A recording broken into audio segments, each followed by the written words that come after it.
Hello and welcome to SPMIS Academy. Today we'll analyze important newspaper articles of 9th July 2024. Please note you can download the PDF version of today's newspaper analysis by clicking the link given in the comment section. This is the list of the topics that we will be covering from today's newspaper. The first article is about flood in Assam. ये जो topic है GS paper 3 disaster management perspective से and GS paper 5 Assam issues perspective से important है। इस article में क्या बात की गई है? वैसे तो असम के अंदर अभी फ्लड का क्या इम्पैक्ट चल रहा है वो तो आपको पता ही है। कल का ये आर्टिकल है कि मोर देन 50 पीपल, कल के हिसाब से 58 people have died so far because of the ongoing flood in Assam, और ये नंबर्स आज शायद से और भी बढ़े हैं। एक और इसी से रिलेटेड काफ़ी दुखद घटना हुई, गुवाहाटी में ही एक 8 साल के बच्चे की डेथ हो गई। आपको वो सब पता ही होगा, how the child was swept away by the fast currents, और फिर उनकी डेड बॉडी 2-3 दिनों बाद मिली। तो इस तरह की दुखद घटनाएं सामने आ रही हैं। तो अब एक बार थोड़ा और अच्छे से समझना होगा, सिर्फ एग्जाम पर्सपेक्टिव से नहीं, बट एज ए कम्युनिटी भी हमें समझना होगा कि आखिर इसके पीछे कारण क्या है। कम से कम हम लोग क्या रोल प्ले कर सकते हैं इस तरीके के जो फ्रीक्वेंट फ्लड्स हैं उनके इम्पैक्ट को थोड़ा लिमिट करने के लिए, और सरकारें क्या कर सकती हैं। कम से कम हम एज ए सिविल सोसाइटी उनके ऊपर कुछ तो प्रेशर बना सकते हैं to take some long term solutions. क्योंकि देखिए अभी भी ठीक से ऐसा नहीं है कि मॉनसून का पूरा इम्पैक्ट है, but year after year the impact of flood is increasing. उसका जो मैग्नीट्यूड है डैमेज का वो बढ़ रहा है। उसके पीछे क्या कारण है वो समझने को मिलेगा with help of this article. तो इससे रिलेटेड आर्टिकल इंडियन एक्सप्रेस में भी आया, असम ट्रिब्यून में भी आया। क्या सॉल्यूशन हो सकता है लॉन्ग टर्म वो भी समझेंगे। जैसा कि मैंने आपको पहले ही बताया, this article it talks about failure that has been witnessed, administrative failure आप कह लीजिए, that repeated floods are being witnessed year after year and the administration has failed to manage the situation. More than 50 fatalities have happened so far. More than 3,60,000 people have been displaced. Agriculture की बात की जाए तो 40,000 hectares of agriculture land has been impacted. तो उसका सीधा सीधा food production पे, इकोनॉमी पे असर पड़ेगा, लाइवलीहुड पे असर पड़ेगा। Major areas that have been impacted is Dibrugarh, Guwahati में भी इसका इम्पैक्ट देखने को मिला है। Many important locations where submerged few days ago in Guwahati itself. तो असम के अंदर जो फ्रीक्वेंट फ्लड्स आते रहते हैं हर साल, उसके पीछे कारण क्या है? एक तो कारण है ज्योग्राफिकल चैलेंजेस, जिसको हमने डिटेल में देखा था in the newspaper analysis of 19th जून, पिछले महीने ही देखा था, जहां मैंने 3 आपको कारण बताए थे। जिस तरीके की हमारी ज्योग्राफी है, ज्योग्राफिकल स्ट्रक्चर है, फनल शेप टोपोग्राफी, अगर आप लैंड देखें तो नदर्न साइड में, असम वैली के नदर्न साइड में हिमालयन माउंटेन्स हैं, सदर्न साइड में मेघालयन प्लेटू हैं, और ये दोनों आगे जाकर के कन्वर्ज करते हैं। बीच में यहाँ north Cachar hills and all हैं, ये इस तरह से कन्वर्ज करते हैं जो एक फनल शेप स्ट्रक्चर बनाता है, जिस कारण से monsoonal winds they move forward and get trapped in this region and cause heavy rainfall. और जब हेवी रेनफॉल होगा मॉनसून के टाइम में तो फिर वो फ्लड तो आएगा ही, क्योंकि जो वाटर है ब्रह्मपुत्र का वो स्प्रेड करने लगता है। अभी ये फ्लड का इम्पैक्ट ज़्यादा इसलिए होता है क्योंकि जो वैली का विड्थ है वो काफ़ी नैरो है। एक तरफ हिमालयन माउंटेन है, दूसरी तरफ मेघालयन या शिलोंग प्लेटू है। तो इस कारण से जो फ्लड का पानी स्प्रेड होता है, अगर यही ओपन एरिया होता जैसे कि नॉर्थ इंडिया के प्लेन्स हैं, वहाँ पे ये पानी स्प्रेड काफ़ी डिस्टेंस तक होता है, इस कारण से फ्लड का इम्पैक्ट ज़्यादा देखने को नहीं मिलता है। But because of the narrow width of Assam plain ये फ्लड का इम्पैक्ट ज़्यादा देखने को मिलता है। तीसरा जो सबसे बड़ा कारण है वो है सिल्टेशन के बारे में हमने उस दिन भी देखा था कि कैसे ब्रह्मपुत्र नदी जब अपर रीजन में होती है, अपर टेरेन होती है, तो यहाँ पे चूंकि स्लोप स्टीप है तो फास्ट पेस के कारण वो लैटरल कटिंग ज़्यादा करती है, इरोजन ज़्यादा करती है, अपने साथ सैंड, सिल्ट, ग्रेवल्स, पेबल्स लेकर के चलती है। जब प्लेन में उतरती है तो स्पीड काफ़ी कम हो जाता है, और इस कारण से वो सैंड, सिल्ट को आगे कैरी फॉरवर्ड नहीं कर पाती। फिर वो सिल्ट रिवर बेड पे स्टोर होने लगता है और इस कारण से रिवर बेड शैलो होता जा रहा है, सुपरफिशियल होता जा रहा है और जिस कारण से थोड़ा सा भी अगर पानी का डिस्चार्ज होता है तो फिर वो नेचुरल तरीके से दोनों साइड में स्पिल ओवर होने लगता है और उसके कारण फ्लड आ रहा है। ये सबसे बड़ा कारण है।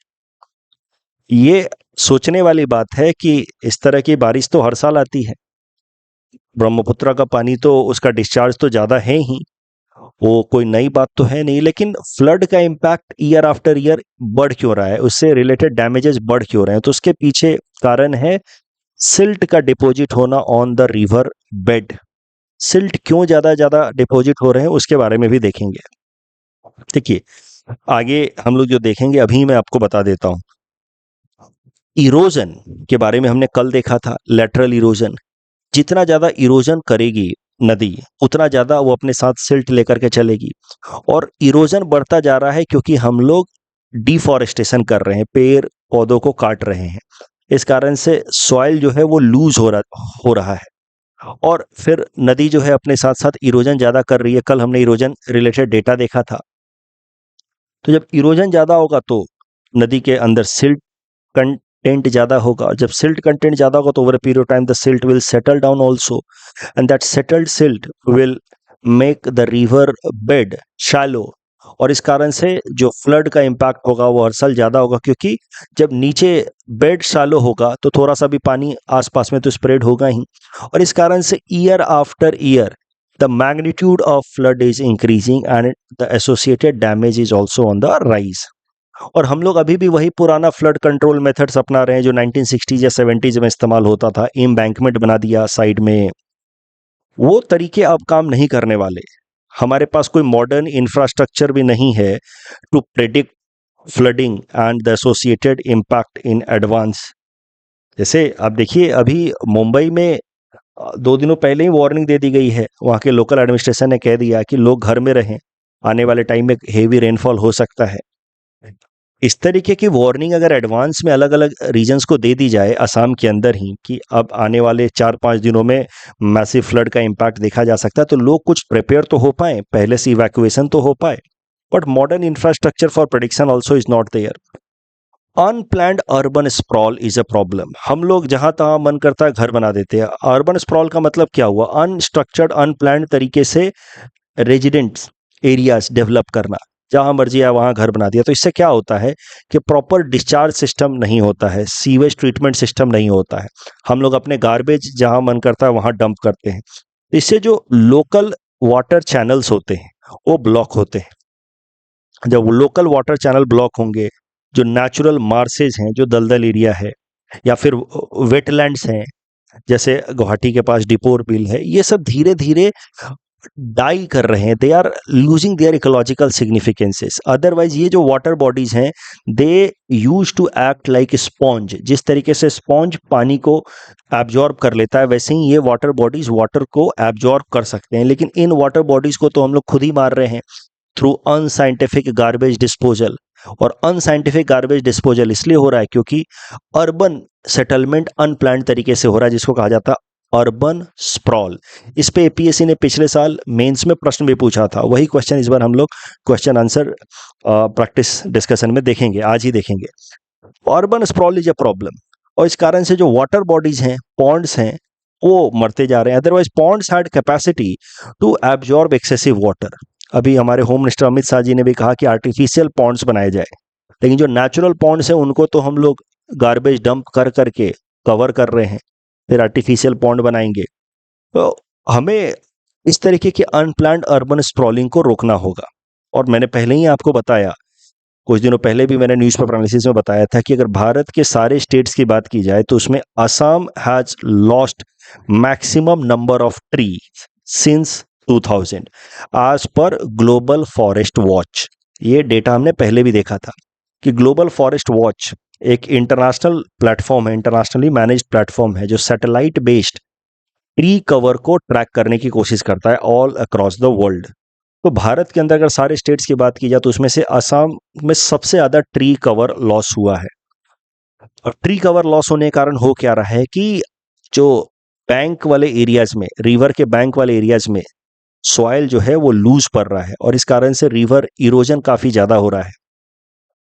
और इरोजन जब हो रहा है तो सिल्ट कंटेंट बढ़ रहा है, और सिल्ट कंटेंट बढ़ रहा है तो फिर सेडिमेंटेशन हो रहा है, और सेडिमेंटेशन हो रहा है तो फिर रिवर शैलो हो रही है। तो ये सब कारण है। इसमें ध्यान देने वाली बात है जो सिल्टेशन है, that if not addressed now, आने वाले टाइम में ये फ्लड का मैग्नीट्यूड बढ़ता ही रहेगा। ये आउटडेटेड मेथड्स काम करने वाले हैं नहीं। तो what should be done? Solution is one and one only, dredging of the river.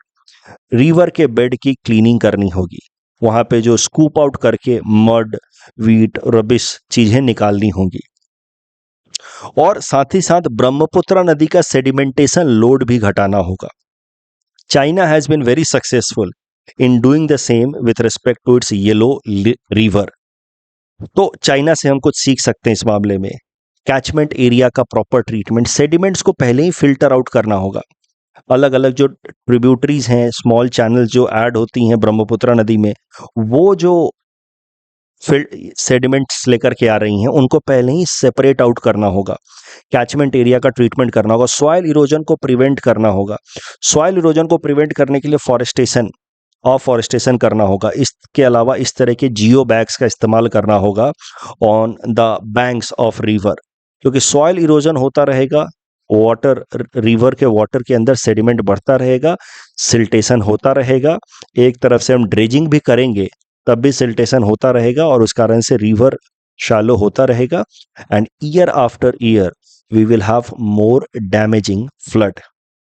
Flood warning system हमें मॉडर्नाइज करना होगा as suggested by parliamentary panel in year 2021 कि असम के अंदर इतने सारे फ्लड्स आते हैं, हर साल इतना इम्पैक्ट होता है। Why don't we have a very sophisticated modern flood warning system? उसके बाद सेंटर और स्टेट गवर्नमेंट्स के बीच में प्रॉपर कोलैबोरेशन भी डेवलप करना होगा ताकि फ्लड रिलेटेड कोई लॉन्ग टर्म हम लोग सॉल्यूशन ले पाए। ये ड्रेजिंग में कॉस्ट काफ़ी लगेगा, तो ये सेंट्रल गवर्नमेंट के ग्रांट सपोर्ट के बिना हो नहीं पाएगा। Technical as well as monetary grant चाहिए, तभी जाकर के पूरे ब्रह्मपुत्र रिवर के बेड पे हम लोग ड्रेजिंग कर पाएंगे। तो उसके लिए वहाँ पे एक कोलैबोरेशन चाहिए बिटवीन स्टेट एंड सेंटर। ये सेडिमेंट लोड की हम बात कर रहे थे, आप ही देखिए ये इमेज, आप देखिए अगर यहाँ पे क्रॉस कटिंग होगा, यहाँ पे ब्रह्मपुत्र नदी अगर लेटरल इरोजन करेगी तो सेडिमेंट्स तो बढ़ेगा ही। जब सेडिमेंट बढ़ेगा तो फिर डिपॉजिट भी होगा, सिल्टेशन भी होगा। यहीं पे इस आर्टिकल में एक बात कही गई है कि अगर ब्रह्मपुत्र नदी की बात की जाए तो पिछले 50 सालों में 1970s और अभी की अगर बात की जाए तो ब्रह्मपुत्र नदी का जो सेडिमेंट लोड है वो लगभग डबल से भी ज़्यादा हो गया है।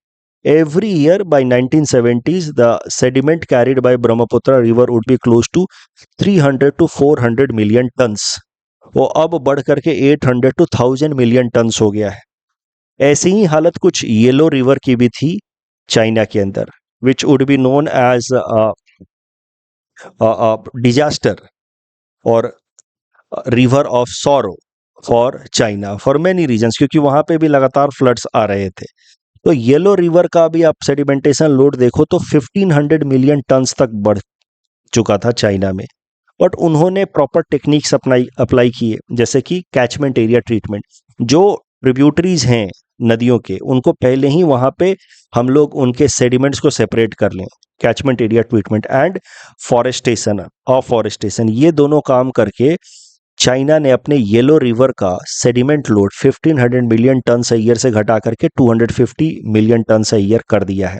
सो येलो रिवर का जो सेडिमेंट मैनेजमेंट बाय चाइना है, that is a good example that India can learn and can apply on Brahmaputra river in order to bring down the magnitude of flood. Flood अपने आप में कोई बुरी बात थोड़ी है, थोड़ा तो फ्लड आना ही चाहिए, लिमिटेड मैग्नीट्यूड का फ्लड तो आना ही चाहिए, तभी तो जाकर के सॉइल की फर्टिलिटी बनी रहेगी। इतना मैसिव फ्लड जब आता है तो वो कैटास्ट्रॉफी कर देता है। तो फ्लड आता रहे लेकिन मैसिव लेवल पे ना आए। तो ये तो बात हो गई लॉन्ग टर्म सॉल्यूशन की, क्यों आसाम के अंदर हर साल फ्लड आ रहे हैं और फ्लड का मैग्नीट्यूड बढ़ता जा रहा है और क्या हो सकता है लॉन्ग टर्म सॉल्यूशन। अब थोड़ी गुवाहाटी शहर की बात करते हैं। अभी गुवाहाटी में भी आपको पता है कि थोड़ी सी भी बारिश होती है पूरा का पूरा शहर जो है वो पानी से भर जाता है।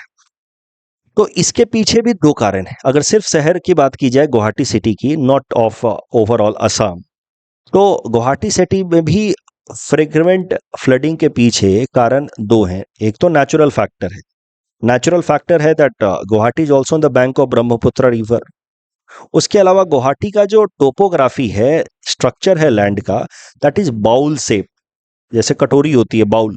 चारों तरफ से पहाड़ हैं, आप तो देखते ही हैं चारों तरफ से पहाड़ियां हैं, और बीच में गुवाहाटी सिटी सेटल्ड है। तो बाउल शेप्ड स्ट्रक्चर होने के कारण, बाउल शेप्ड लोलैंड होने के कारण गुवाहाटी के अंदर जब भी बारिश होती है तो चारों तरफ से पानी आकर के यहाँ इकट्ठा हो जाता है। तो ये हो गए नेचुरल फैक्टर्स। लेकिन दूसरा है एंथ्रोपोजेनिक या ह्यूमन फैक्टर्स भी, और उसमें सबसे बड़ा कारण है urban sprawling, unscientific garbage disposal, जिस कारण से जो नेचुरल वाटर बॉडीज हैं which acts as sponge in order to absorb the excessive water, वो धीरे धीरे मर रहे हैं। और एंथ्रोपोजेनिक फैक्टर्स के कारण जो सडन फ्लड आता है सिटी एरिया में, उसी को कहा जाता है अर्बन फ्लड। तो अर्बन फ्लड देखने को मिल रहा है गुवाहाटी में। जो नेचुरल फैक्टर्स हैं वो तो हैं ही, apart from that anthropogenic factors leading to flooding in Guwahati area which can be called as urban flooding. तो अर्बन फ्लडिंग में नेचुरल फैक्टर का रोल काफी मिनिमल है। जो मेन रोल रहा है urban flooding in Guwahati city, उसके पीछे एंथ्रोपोजेनिक फैक्टर्स हैं। Choking of the drainage system. Choking of drainage system क्यों हो रहा है? क्योंकि unscientific garbage disposal, unplanned construction, urban sprawl, and with climate change frequency of urban flood is increasing, क्योंकि untimely sudden rainfall हो जाता है जिसके लिए हम प्रिपेयर्ड नहीं रहते हैं, और इस कारण से फिर वाटर डेल्यूज हो जाता है, इस तरीके से पानी इकट्ठा हो जाता है। अर्बन फ्लडिंग की बात की जाए तो उसके पीछे जो कारण जिम्मेदार हैं वो नेचुरल हैं, बट नेचुरल से ज़्यादा मैन मेड फैक्टर जिम्मेदार होते हैं। और गुवाहाटी सिटी कारण के अंदर फ्रीक्वेंट फ्लडिंग जो देखी जा रही है वो अर्बन फ्लडिंग का नाम दिया जा सकता है। तो ओवरऑल असम के अंदर अगर बात की जाए तो sedimentation and siltation of river bed, Guwahati city की बात की जाए तो ball shaped topography and urban sprawl इस रीजन। अर्बन स्प्रॉल पे एपीएससी ने पिछले साल मेंस में प्रश्न पूछा, what is urban sprawl and what factors promote urban sprawl, what are environmental and socio economic impacts of urban sprawl, discuss citing an example of city near you. तो गुवाहाटी का example आप दे सकते थे, डिब्रूगढ़ का एग्जांपल दे सकते थे। वही है urban sprawl, uncontrolled unplanned explosion या expansion of urban areas characterized by the spread of development of over a large area with little concern for urban planning. Proper urban planning में क्या चीजें देखी जाती हैं? प्रॉपर ड्रेनेज सिस्टम होना चाहिए, garbage disposal system होना चाहिए, ट्रैफिक मैनेजमेंट अच्छा होना चाहिए, रेजिडेंशियल एरियाज एक पास होने चाहिए, कॉमर्शियल अलग होने चाहिए। ये सब कुछ अगर किया जाए तो उसको कहा जाता है अर्बन प्लानिंग। जब बिना अर्बन प्लानिंग के अगर कोई सिटी को सेटल किया जाए तो उसको कहा जाता है, उस फिनोमेना को कहा जाता है अर्बन स्प्रॉल। अर्बन स्प्रॉल से कई सारे इन्वायरमेंटल इंपैक्ट्स भी होते हैं, उसमें एक सबसे बड़ा इन्वायरमेंटल इंपैक्ट होता है अर्बन फ्लडिंग का। सोशो इकोनॉमिक इंपैक्ट भी होते हैं। यहाँ मैंने आंसर दे रखा है, आप खुद के लेवल पे पहले अटेम्प्ट करें and then you can read the hints also. The next article is about Russia categorized as high income country. This topic is important from our syllabus GS paper 3 Indian economy point of view. In general economics का ये topic है, सीधा सीधा तो mains में प्रश्न नहीं आएगा, बट कहीं पासिंग रेफरेंस में आप इसका इस्तेमाल कर सकते हैं। देखिए, वर्ल्ड बैंक जो एक इंटरनेशनल फाइनेंशियल ऑर्गेनाइजेशन है, वो दुनिया भर के देशों को कैटेगराइज करती है into 4 groups: low income country, lower middle income country, upper middle income and high income country. ये कैटेगराइजेशन के पीछे बेसिस होता है per capita gross national income. Per capita gross national income is the basis. Threshold limit हर साल on an average update करती है world bank. तो हाल फिलहाल में threshold limit for this 4 categories अभी वर्ल्ड बैंक ने अनाउंस किए हैं। तो साल 2024-25 के लिए 1 जुलाई को ही अपडेट किया है वर्ल्ड बैंक ने। जिन देशों की पर कैपिटा ग्रॉस नेशनल इनकम $1,145 से कम है, उनको रखा जाता है अंडर लो इनकम कैटेगरीज। तो ज़्यादातर अफ्रीकन देश ही इसके अंदर हैं। उसके अलावा यहाँ आपको अफगानिस्तान देखने को मिल सकता है लो इनकम कैटेगरी में। फिर जिन देशों का ग्रॉस नेशनल इनकम 1146 से लेकर के 4515 के बीच में है, उनको रखा गया लोअर मिडिल इनकम ग्रुप में। हमारा देश भारत इसी ग्रुप में पड़ता है। हमारे यहाँ पे जो ग्रॉस नेशनल इनकम है पर कैपिटा वो $2600 पर कैपिटा पर ईयर है। तो इस कारण से we are lower middle income country.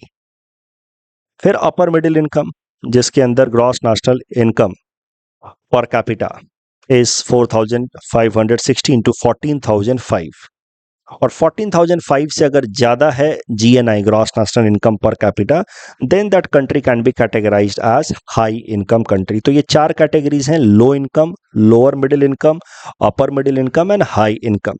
और भारत अभी जिस कैटेगरी में है वो है लोअर मिडिल इनकम, और इसके भी बिल्कुल बीचों बीच में है हम लोग, लगभग $2,600 पर कैपिटा पर ईयर। अब करंट न्यूज क्या है? करंट न्यूज ये है कि रसिया ने हाल फिलहाल में रसिया के स्टेटस को अपग्रेड किया गया है from upper middle income to high income group. ये देख सकते हैं आप, Russia has been now shifted from upper middle income group to high income group. Russia के साथ साथ बुल्गारिया और पलाव जैसे देशों को भी अपग्रेड किया गया है from upper middle income to high income group. Russia के अलावा अगर यूक्रेन की बात की जाए तो Ukraine also has shown a progress from lower middle income to upper middle income group. लेकिन वहीं बात की जाए West Bank and Gaza region की, कलेक्टिवली उनको आप पैलेस्तीन कह सकते हैं, it has been degraded from upper middle income to lower middle income. अब वेस्ट बैंक और गाजा का तो समझ आता है कि वहां पे वॉर चल रहा है, और इस कारण से, और वॉर में भी वहां पे लगातार अटैक हो रहा है फ्रॉम इजराइल, जिस कारण से उनका इकोनॉमिक स्टेटस डिग्रेड हुआ है, उनका पर कैपिटा इनकम नीचे गया है। बट यूक्रेन और रसिया अनएक्सपेक्टेडली ग्रो कर रहे हैं। उसके पीछे कारण हो सकता है कि अब धीरे धीरे ये वॉर का इम्पैक्ट इकोनॉमी पे दिखना खत्म हो चुका है। There was initial recessionary impact on both sides, Russia में भी और यूक्रेन में भी। जब 2022 में ये वॉर शुरू हुआ था तो इसका रिसेशनरी इम्पैक्ट दोनों ही देशों को देखने को मिला था, लेकिन अब धीरे धीरे वॉर का इम्पैक्ट इकोनॉमी के ऊपर कम हो रहा है, खत्म हो रहा है। दूसरा, दोनों देशों की सरकारों ने fiscal policy, expansionary monetary policies अपनाई हैं। मिलिट्री स्पेंडिंग बढ़ा है, तो मिलिट्री स्पेंडिंग बढ़ने के कारण जो मिलिट्री या आर्म्ड मैन्युफैक्चरिंग कंपनियां हैं उन्होंने इकोनॉमिक ग्रोथ को काफी पुश किया है। रसिया के ऊपर ट्रेड सैंक्शंस लगा जरूर था by G7 countries, overall European Union countries, लेकिन रसिया ने उसको कंपनसेट कर दिया by increasing its trade with countries like China, India, Turkey, central Asian countries. तो इस कारण से Russian economy now seems to have completely recovered from the initial reverses that it had to face because of the sanctions that it was subjected to post beginning of the war against Ukraine in 2022। और इसी कारण से रसिया has been now upgraded from upper middle income to now a high income group। इस topic के basis पे prelims practice question हमने आपको दे रखा है। Please attempt this question and submit the answer in the comment section. The next article is about regenerative braking system. इस तरीके का एक्सप्लेन सेगमेंट आता है द हिंदू में, और उस पर सीधे सीधा एपीएससी या यूपीएससी में आपको science and tech related questions देखने को मिल जाते हैं कभी कभार। ये जो टॉपिक है regenerative braking, this is important from our syllabus GS paper 3 science and technology point of view. Regenerative braking system में होता क्या है?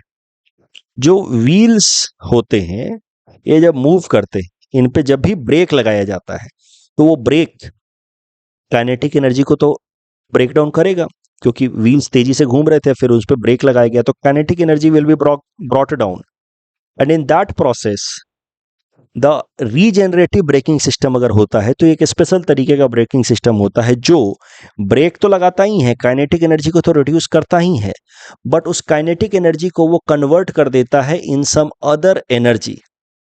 Mostly it is used for charging the battery. तो रीजेनरेटिव ब्रेकिंग सिस्टम में the wheels के ऊपर brake जब लगता है तो it not only limits or reduces the kinetic energy but converts that kinetic energy into charging battery, यानी कि some another form of energy, जिसको आप chemical energy कह सकते हैं। तो kinetic energy is being converted into chemical energy, क्योंकि battery जब चार्ज हो रहा है तो उसको भी तो एनर्जी मिल ही रही है, वो एनर्जी जो है एक तरीके से केमिकल एनर्जी है। तो ये काम होता है रीजेनरेटिव ब्रेकिंग सिस्टम का। तो कैसे काम करता है? ये ब्रेक लगा, बैटरी चार्ज हुआ, और यही बैटरी की मदद से फिर एक्सेलरेटर काम करता है जो गाड़ी को आगे चलाता है। तो इस तरीके से regenerative braking system works. It captures the kinetic energy from braking and converts it into electrical power. Not directly, पहले बैटरी में कन्वर्ट करेगा and then battery will be used to convert it into electrical power, right? And that will help in accelerating the vehicle. तो इस तरीके से regenerative braking system works. इस topic के basis पे प्रीलिम्स प्रैक्टिस क्वेश्चन हमने आपको दे रखा है. Please attempt this question and submit the answer in the comment section. The next article is about Bharat bill payment system, BBPS. This topic is important for my syllabus GS paper 3 Indian economy point of view. Current news क्या है? तो हाल फिलहाल में RBI ने एक नियम बनाया है कि अब अगर आपको अपने क्रेडिट कार्ड से कोई भी बिल पे करना है, जैसे मान लीजिए इलेक्ट्रिसिटी बिल पे करना है, मोबाइल बिल पे करना है अगर क्रेडिट कार्ड से, तो that must be done via an app developed by RBI, conceptualized by RBI, जिसका नाम है भारत बिल पे. कस्टमर है, इसको अगर मान लीजिए कि कोई भी बिल पे करना है, electricity, water, gas, telecom, it should be now done via Bharat bill पे if it has to be done via some credit card. The Reserve Bank of India recently announced that all credit card bill payments via third party application, third party इसमें हुआ Bharat bill, क्योंकि अब देखिए first party तो हो गए हम customers, second party हो गया जिसको ये मिल रहा है, इलेक्ट्रिसिटी बिल मिल रहा है जैसे एपीडीसीएल एंड ऑल, तो उसको फैसिलिटेट कराएगा भारत बिल पे. तो credit card bill payment via third party application must be routed through Bharat bill payment system. तो भारत बिल पेमेंट सिस्टम क्या है? It's a payment system developed या कॉन्सेप्चुअलाइज्ड बाय आरबीआई, बट जिसको develop किया है NPCI ने, National Payment Corporation of India ने. National Payment Corporation of India क्या है उसके बारे में देखेंगे अगले पेज पे. तो BBPS can be considered as one stop payment platform which is interoperable and accessible. Interoperable जैसे यूपीआई है ना, इंटरऑपरेबल, किसी भी दो अकाउंट को लिंक कर देता है, वैसे ही BBPS will be able to link two accounts and will allow us to make payment into the account of facility provider, electricity, water, gas, telecom facility provider को पेमेंट करने में सीधा सीधा मदद करेगा. तो ये नियम बनाया है आरबीआई ने कि अगर हमें कोई भी क्रेडिट कार्ड के थ्रू बिल पेमेंट करना है तो we must be doing it through BBPS. BBPS will offer us categories like electricity, telecom, mobile, postpaid, DTH, gas, water bill payment through single window. तो अब आपको क्या करना है? BBPS पे जाना है और अपने अकाउंट को उसके लिंक कर देना है और फिर वहां से पेमेंट कर देना है. जैसा कि मैंने आपको कहा कि BBPS को डेवलप किया है एनपीसीआई ने, National Payment Corporation of India ने. तो क्या है एनपीसीआई वो भी समझते हैं. एनपीसीआई को मेनली बनाया है आरबीआई ने along with Indian banks association. तो इंडियन बैंक्स एसोसिएशन, भारत के 10 बैंक्स ने मिल करके एक ग्रुप बनाया है. इंडियन बैंक्स एसोसिएशन का मेनली पर्पस है कि बेहतर से बेहतर डिजिटल पेमेंट सर्विसेज लेकर के आए फॉर कस्टमर्स. तो इंडियन बैंक एसोसिएशन और आरबीआई ने मिल करके National Payment Corporation of India बनाया under Payment and Settlement System Act of 2007 Government of India. National Payment Corporation of India का काम क्या है? इसका काम है देश के अंदर ऑनलाइन ट्रांजैक्शंस को प्रमोट कराना.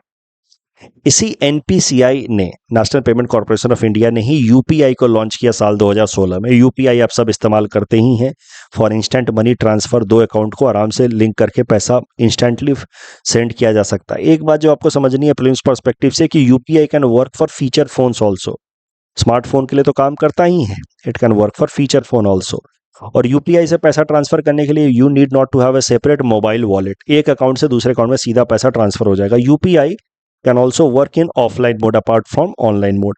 और जो टॉप की एप्स हैं जो यूपीआई इंटरफेस का इस्तेमाल करती हैं for allowing transfer of money from one account to another account, वो सब आप इस्तेमाल करते ही होंगे, जैसे फोन पे, पेटीएम, गूगल पे, अमेजन पे एंड भीम. भीम को भारत सरकार की एनपीसीआई ने खुद ही डेवलप किया है. तो इस तरीके से आपने देखा कि एनपीसीआई, जिसको डिजिटल पेमेंट के लिए प्रमोट किया गया आरबीआई द्वारा, उसी एनपीसीआई ने भारत बिल पेमेंट सिस्टम लाया है जिसका इस्तेमाल किया जाएगा for payment of any utilities bill if it has to be made via credit card. Indus river system को लेकर के जो कल हमने प्रश्न दिया था, इसका जवाब होगा Sutlej. Cooperatives are in state list. And पहला स्टेटमेंट गलत है क्योंकि खारिफ राबी क्रॉप्स के लिए अलग अलग प्रीमियम है। दूसरा स्टेटमेंट सही है। That's all from our side for today. Thanks for watching.